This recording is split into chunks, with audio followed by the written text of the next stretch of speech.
Hey guys, welcome back to our channel. So for today's video, I'm going to teach you how to switch to hosting mode on Airbnb.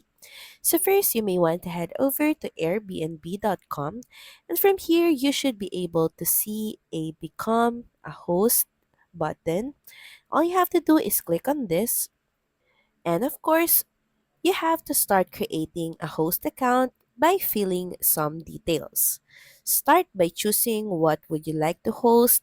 If it's home, experience, or service, click on your choice, then click on the next button. Now from here, just start creating an account, or you can also sign up using these platforms.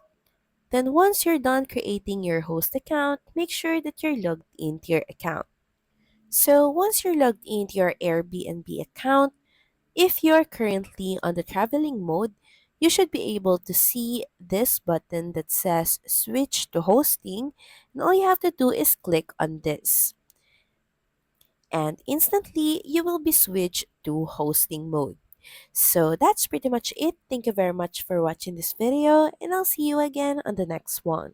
Bye!